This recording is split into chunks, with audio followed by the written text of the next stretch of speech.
আসসালামু আলাইকুম রহমতুল্লাহ। আজকে তোমাদেরকে আমি এমন একটা ট্রিক্স শেখাবো যেই ট্রিক্সটা অ্যাপ্লাই করে তুমি একেবারে 1 মিনিটের অঙ্ক মাত্র 5 সেকেন্ডে করে ফেলতে পারবা। বিশ্বাস হচ্ছে না? এখনই তুমি বুঝতে পারবা কিভাবে করে তুমি এই ট্রিক্সটা অ্যাপ্লাই করে মুহূর্তের মধ্যে সব অঙ্ক করে ফেলবা। আসো আমরা দেখি। মনে করো তোমাকে একটা বর্গমূল করতে দেওয়া হলো যে 0.0000144, এটা বর্গমূল। তুমি তো মনে করবা যে এই বর্গমূল করা তো অনেক কঠিন, কিন্তু এই ক্লাসটা করার পরে তোমার জাস্ট মুহূর্তের মধ্যে তুমি এই বর্গমূলটা করে ফেলতে পারবা। এখানে আমার আসবে হচ্ছে 0.0012, এটাই তোমার অ্যান্সার। কিভাবে হলো আসো আমরা এখনই বের করে দেখাচ্ছি তোমাকে যে কিভাবে করে এই ধরনের বর্গমূলগুলো তুমি খুবই তাড়াতাড়ি করে ফেলতে পারবা।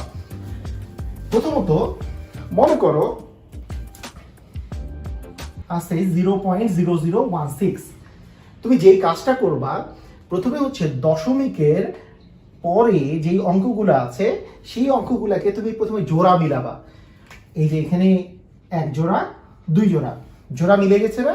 দুইটা শূন্য মিলে এক জোড়া, আবার 1 আর 6 মিলে আরেক জোড়া, জোড়া মিলে গেছে। জোড়া যদি না মিলে যায় সেটাও আমি পাশে লিখে রাখি। মনে করো জোড়া মিলেনি, ধরো 0.003 আছে, এটাতে জোড়া মিলছে কিনা আমরা একটু দেখি। এখানে 0 মিলে এক জোড়া, কিন্তু 3 একাই পড়ে আছে, এটা কারো জোড়া মিলেনি। যদি জোড়া না মিলে তাহলে লাস্টে তোমাকে শূন্য বসাই দিয়ে হলেও তোমাকে জোড়া মিলাতে হবে। ফার্স্ট কাজ হচ্ছে জোড়া মিলানো। তুমি ফার্স্ট কাজটা করে ফেলবা, সবসময় জোড়া মিলাবা। যদি জোড়া থাকে তাহলে তো ভালো, জোড়া না থাকলে শূন্য বসাই দিয়ে তুমি জোড়া মিলাবা। আচ্ছা, এরপরের কাজটা শোনো। এরপরের কাজ হচ্ছে যে এইখানে দশমিকের পরে কয় জোড়া শূন্য আছে সেটা তুমি দেখবা। জিরো কয় জোড়া আছে এখানে দেখো তো, জিরো কয়টা জোড়া আছে? এক জোড়া জিরো আছে, শুধু 0 মিলে এক জোড়াই তো জিরো আছে। জয় জোড়া জিরো থাকবে দশমিকের পরে ততটা জিরো বসাবা এখানে। মানে এখানে যেহেতু এক জোড়া জিরো আছে, মানে দুইটা মিলে এক জোড়া, তার মানে তুমি এই যে পয়েন্টের পরে তুমি একটা জিরো বসাবা, মানে শূন্য একটা বসাবা তুমি। এরপরের কাজটা খুবই সহজ, সেটা হচ্ছে জিরোর কাজ যখন তোমার শেষ, জাস্ট তুমি মনে করবা পয়েন্টও নাই, জিরোও নাই, আছে শুধু কি 16 বর্গমূল করবা, আসবে কত? 4। তাহলে তোমার অ্যান্সার হবে 0.04। তাহলে তোমার অ্যান্সার কত আসলো? 0.04। কিভাবে আসলো তুমি বুঝতে পারলা? এই যে পয়েন্টের পরে এক জোড়া শূন্য আছে, তার জন্য একটা শূন্য, এই শূন্যের কাজের পরে এগুলো সবগুলোকে নাই হিসাবে চিন্তা করবা, তারপর 14 বর্গমূল করলে 4 আসে, 16 বর্গমূল করলে 4 আসে। আচ্ছা দেখো, এইবার যদি আমরা আরেকটা প্র্যাকটিস করি, ধরো 0.00000, তারপরে হচ্ছে 9, এটা আছে। আমরা কি করব? প্রথমে জোড়া মিলাবো, 1 2 3, জোড়া মিলে গেছে। মানে 1 2 3 4 5 6, যেহেতু মানে দশমিকের পরে জোড় সংখ্যক অঙ্ক আছে, তা সেই জন্য জোড়া মিলে গেছে, কোনো সমস্যা নাই। এখন তুমি কি করবা? এখন তোমার কাজ হচ্ছে শূন্য দশমিক দিয়ে বসে থাকা। এখন দেখো শূন্য কয় জোড়া আছে, কয় জোড়া জিরো আছে? এখানে এক জোড়া, এক জোড়া, দুই জোড়া জিরো আছে। দুই জোড়া জিরোর জন্য দুইটা শূন্য তুমি বসাবা।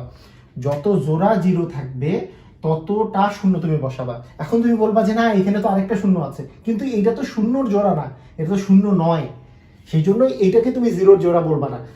দুইটা মিলে এক জোড়া শূন্য, সেই জন্য প্রতি জোড়া জিরোর জন্য একটা করে জিরো বসাবা। এরপরের কাজ খুবই ইজি, তুমি দশমিক উঠাই দাও, দশমিক বাদ দাও, শূন্যগুলাকে বাদ দিয়ে চিন্তা করো, তাহলে তোমার কাছে থাকলো 9। 9 বর্গমূল করলে কি আসবে? 9 বর্গমূল করলে আসবে 3। তার মানে তোমার অ্যান্সার হচ্ছে 0.003। এই যে এইভাবে করে করে কিন্তু তুমি একেবারে মুহূর্তের মধ্যে অ্যান্সার বের করে ফেলতে পারবা। আসো আমরা আরো প্র্যাকটিস করি। ধরো তোমাকে আমি যদি বলি যে 0.81, তাহলে কি হবে বলতো? এখানে কি কোনো জিরো আছে?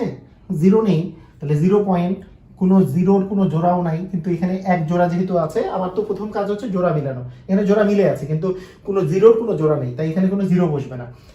এখন তুমি জাস্ট পয়েন্টটাকে বাদ দাও, চিন্তা করো, বাদ দিয়ে চিন্তা করো। পয়েন্ট বাদ দিলে তোমার কাছে আছে হচ্ছে 81। 81 বর্গমূল করলে কি আসবে? 9। 9 স্কোয়ার করলে 81 আসে, তার মানে 0.9 তোমার কাছে অ্যান্সার চলে আসলো। তো তোমরা যদি এই জিনিসটা বুঝে থাকো, তোমরা আমাকে কমেন্টে আগে এইটা বুঝাও, পরে আমি ওই যেগুলো মিলাতে হবে সেগুলো আমি দেখাচ্ছি। তোমরা আমাকে কমেন্টে 0.000064 এইটা মানে আসলে কত, এটা মানে কত, এটা আমাকে কমেন্টে জানাও, এটা আমাকে কমেন্টে লিখে দাও, এটা মানে কত হবে। তো আসো আমরা একটু প্র্যাকটিস করি যে অন্যগুলোর ক্ষেত্রে তুমি কিভাবে করে বের করবা। যেমন একটু আগে আমি ওটা দিয়েছি, ওটা তুমি কিভাবে করে বের করবা।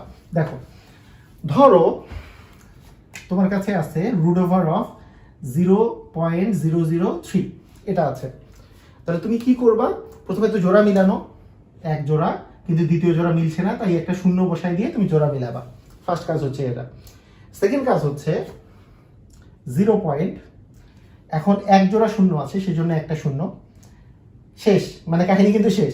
এখন দেখো, এখন তোমার 30 এর মানে এরপরের কাজটা কি, যে পয়েন্ট বাদ দিয়ে যেই জিনিসটা থাকে সেইটুকু শুধু বর্গমূল করা। তার মানে এখানে কি 30 আছে, কিন্তু 30 এর বর্গমূল করলে তো কোনো পূর্ণ সংখ্যা পাওয়া যায় না। এখন 30 এর বর্গমূল করলে কত পাওয়া যায় সেটা কিন্তু আমি তোমাদেরকে এর আগে বর্গমূলের একটা ভিডিওতে বলে দিয়েছি, যে এটা কিভাবে করে সহজে তুমি নির্ণয় করতে পারবা 30 এর বর্গমূল করলে। এই 30 এর বর্গমূল করলে যত পাওয়া যায়, এইটা সামথিং দশমিক সামথিং, ওই দশমিকটা বাদ দিয়ে এই অঙ্কগুলো এখানে বসাতে হবে। কিভাবে একটু আমি রিভিশন দেওয়াই তোমাদেরকে। এটা আমি বলেছিলাম 30 এর কাছাকাছি পূর্ণবর্গ সংখ্যা আছে হচ্ছে 25, মানে 25, 5 এর বর্গ হচ্ছে 25। তাহলে 25 যেহেতু পূর্ণবর্গ সংখ্যা, 25 এর বর্গমূল করলে কি আসে, 5 আসে। তাহলে 5, মানে তুমি এটাকে চিন্তা করতেছো 25 আকারে, তাহলে 25 এর বর্গমূল করলে আসবে 5। তাহলে 5 এর চেয়ে কিছুটা বেশি হবে, কারণ 25 এর চেয়ে তো 30 বেশি। তাহলে এই জিনিসটা 5 এর যে কতটুকু বেশি হবে, 25 থেকে 30 এর যে ডিফারেন্স কত, 30 থেকে 25 বিয়োগ করলে কত আসে, 5 আসে, সেই 5টা উপরে বসবে। এবং এই যে এইখানে যে সংখ্যাটা আসে, এই সংখ্যাটার ডাবল সংখ্যাটা নিচে বসাতে হয়। তা 5 দ্বিগুণে 10 হচ্ছে, নিচে বসবে। এটা কিন্তু আমি তোমাদেরকে করিয়েছি, তোমরা যদি এইখানে শর্টে বুঝতে না পারো তাহলে ওই ভিডিওটা একবার দেখবা, তাহলে আরো ক্লিয়ার হয়ে যাবে। তাহলে 5 + 0.5 মানে 5.5। এই যে 5.5 যে √30 মান আসলো, তার মানে এই যে 5.5 পয়েন্ট বাদ দিয়ে 55 এটা বসাই দিবা, তোমার অ্যান্সার শেষ। তার মানে 0.003 এইটার বর্গমূল হচ্ছে 0.055, এটাই তোমার অ্যান্সার। অনেক মজার, তাই না? একেবারে খুবই তাড়াতাড়ি, আমি তোমাদেরকে বোঝানোর জন্য একটু দেরি করে করছি, এটা কিন্তু খুবই তাড়াতাড়ি হয়ে যাবে। এরকমের অনেকে ভুল করে, অনেকে কি রকমের ভুল করে দেখো, 0.9 এইটার মনে করো বর্গমূল করতে দিল, একেবারে সবচেয়ে বেশি এগুলো ভুল হয়। কিরকম, 0.9 এর বর্গমূল করলে অনেকে 0.8 এর অ্যান্সার বসায় দেয় 0.3। এইটা কিন্তু একেবারেই ভুল। কেন ভুল বলো তো? প্রথম কাজ কি, তোমার জোড়া মিলানো। প্রথমে তোমাকে জোড়া মিলাতে হবে, জোড়া যদি মিলাও এখানে কি 0 বসাই দিয়ে জোড়াটা মিলবে। এরপরের কাজ কি বলো, এরপরে কি করতে হবে, এরপরে হচ্ছে কোনো শূন্যের কোনো জোড়া যদি থাকে তাহলে শূন্য বসাইতে হবে। শূন্যের কোনো জোড়া নাই এখানে, দশমিকের পরে তো কোনো শূন্যের জোড়া নাই, তার মানে জাস্ট 0 দিয়ে বসে থাকতে হবে। তোমাকে 90 এর বর্গমূল করতে হবে। 90 এর বর্গমূল করলে কি আসে, আমি দেখিয়েছিলাম তোমাদেরকে। 90 এর বর্গমূল করলে তুমি এইভাবে চিন্তা করতে পারো, এইটার কাছাকাছি একটা সংখ্যা, তুমি 100 নিতে পারো, 100 থেকে মাইনাস করতে পারো, অথবা 81 থেকে প্লাসও করতে পারো। কারণ 90 এর কাছাকাছি পূর্ণবর্গ সংখ্যা 81ও আছে, 100 আছে, যে কোনোটা নেওয়া যেতে পারে, মোটামুটি কাছাকাছি হলেই হবে। একবারে এক্স্যাক্টলি সবচেয়ে কাছাকাছিটাই নিতে হবে এমন কোনো কথা নেই। আমি ধরলাম যে এটা 100 নিলাম, তাহলে 100 এর বর্গমূল করলে আসে 10। অবশ্যই 10 থেকে কম হবে, যেহেতু 100 থেকে 90টা কম। কতটুকু কম হবে, এইটা থেকে এটা ডিফারেন্স যাবে উপরে, এইটার ডাবল সংখ্যাটা বসবে হচ্ছে নিচে। 10 দ্বিগুণে হচ্ছে 20টা হচ্ছে নিচে। তার মানে হচ্ছে 10 মাইনাস হাফ, হাফ মানে কি 0.5, তার মানে 0.5 মানে 9.5 তোমার এইখানে। তার মানে 9.5 হচ্ছে √90, √90 এর ভ্যালু হচ্ছে 9.5। তা তোমার তো লাগবে হচ্ছে 95। আমি কি বলেছি, দশমিক বাদ দিয়ে এই 9.5 এর দশমিকটা বাদ দিয়ে পুরো অঙ্কটা এখানে বসাই দিবা, 0.95 তোমার অ্যান্সার হবে।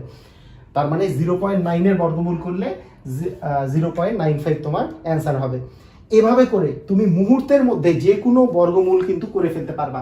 একেবারে দশমিকের বর্গমূলগুলা তোমার কাছে একেবারে ইজি হয়ে যাবে। ধরো আর একটা প্র্যাকটিস করি, ধরো √0.0020 কি করবা বলো, √0.0020 এই যে তোমার হচ্ছে জোড়া মিলেছে কোনো সমস্যা নাই। জোড়া মিললে কি করতে হয়, 0.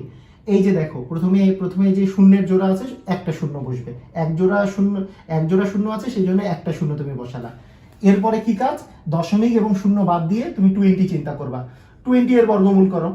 20 এর বর্গমূল কিভাবে করবা, 20 এর কাছাকাছি পূর্ণবর্গ সংখ্যা মনে করো 16, তুমি চিন্তা করো 16 আছে, তাহলে 16 এর বর্গমূল করলে আসে 4 প্লাস কত হচ্ছে, এই 20 থেকে 16 ডিফারেন্স হচ্ছে 4, উপরে বসবে এই ডিফারেন্সটা, আর নিচে বসবে হচ্ছে এইটার ডাবল, 4 এর ডাবল হচ্ছে 8, তার মানে হচ্ছে 4 প্লাস 0.5 মানে হচ্ছে 4.5। তাহলে 4.5 যদি তুমি পয়েন্টটা বাদ দিয়ে বসাও তাহলে 45 তোমার বসাই দিলেই তোমার অ্যান্সার হয়ে গেল। দেখো যে কত তাড়াতাড়ি তুমি এই বর্গমূলগুলা করতে পারছো, পুরাই ম্যাজিক, তাই না? তোমাদের অনেক বেশি ভালো লাগছে আমি জানি। তোমরা কমেন্টে আমাকে ওই যে বর্গমূলটা আমি করতে দিয়েছি সেই বর্গমূলটা তোমরা কমেন্টে অবশ্যই জানাও, আর তোমাদের যদি অনেক বেশি ভালো লেগে থাকে অস্থির কমেন্টে লিখে দাও, আর এই ভিডিওটা তোমরা শেয়ার করে দাও। তোমাদেরকে অসংখ্য ধন্যবাদ। আল্লাহ হাফিজ।